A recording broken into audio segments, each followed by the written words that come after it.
Good morning. My name is Ruth Beck, and I'm the SDSU Agronomy Field Specialist in Pierre, South Dakota.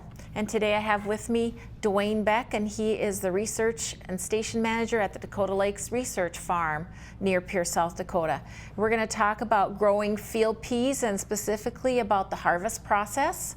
We're going to run through some of the things that people might want to think about if they're going to go ahead and harvest peas in the near future. So first of all, peas are physiologically mature between 14 and 20% moisture. And the crop tends to dry very quickly, so you want to be ready for when that's going to happen. It'll dry from the bottom up, so the bottom pods turn from green to yellow first. You'll still have some green peas out there in those pods, but most of them will be yellow.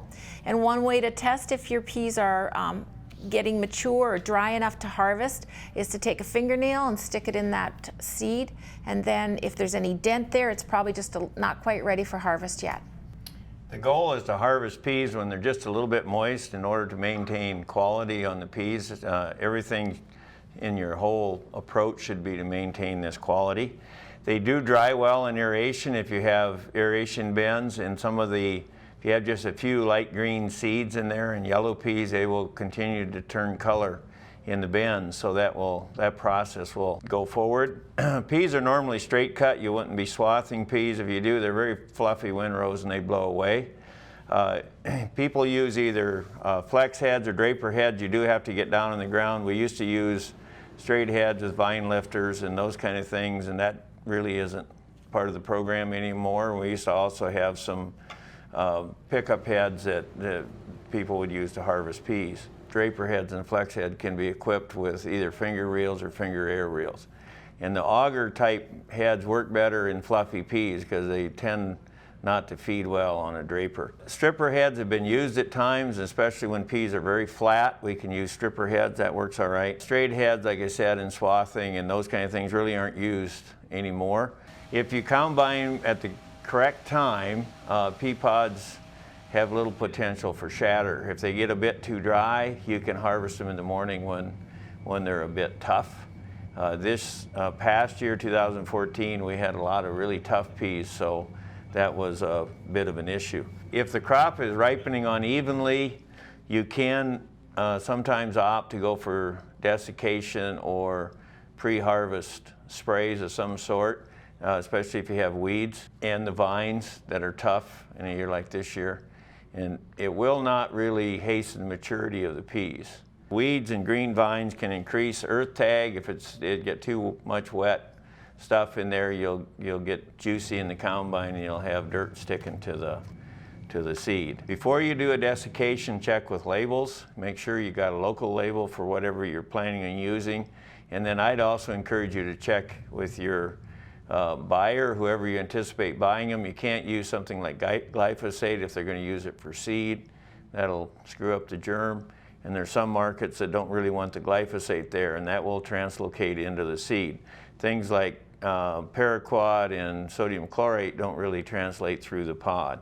If you're going to use the contact products, not the systemic products, then it takes a high volume of water to do that. Peas require gentle handling. Again, as I said, all through harvest and past harvest, use the lowest possible cylinder and rotor speed. Most guys are running rotors now. Minimize the amount of material cycling through your return, because if you get a lot of stuff coming back in through the return, run through the cylinder again, you'll end up with more cracks. Minimize your drop in your onload auger, and a lot of times it's kind of a good practice just pull over, throttle down and unload full auger and low RPM. Belt conveyors can reduce seedling damage once you get it in the truck, especially for peas going to human consumption and those kind of things. You really can't have the cracks. Minimize the number of times you're going to handle the seed. It needs to be handled gently when you do that. And then you can use a bean ladder to drop them into the bins. That also helps. Just to build on that, both green peas and yellow peas can be discounted for damage, stains, or immature seeds in there. But green peas especially can be susceptible also to bleach damage, which can be, really take them out of the human edible market.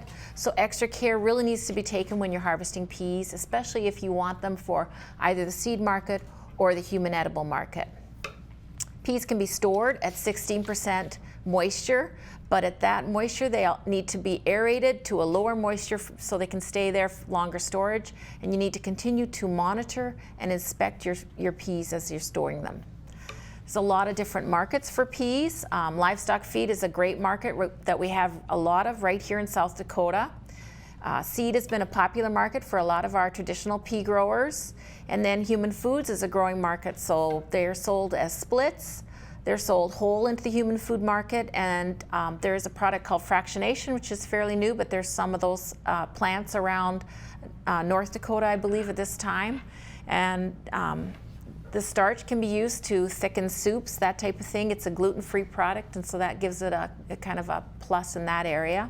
South Dakota Pulse Growers does have a website. www.sdpulsegrowers.com is a website that's supported by the South Dakota Pulse Grower Association. It includes a lot of good information for people growing peas in South Dakota. There's a list of buyers from this area of the U.S. Their seed producers are listed there and what they have for sale. And there's a lot of other production information that is pertinent to growers in this area that's important. So all that information is out there for people on the web if they're interested. I'd like to just thank the Special Crop Block Grant Program of the U.S. Department of Ag for providing some funds to put this film together, and also SDSU Extension and the South Dakota Pulse Grower Association. And special thanks to Leisman Ranches out of Canning, South Dakota for allowing us to film some of their equipment.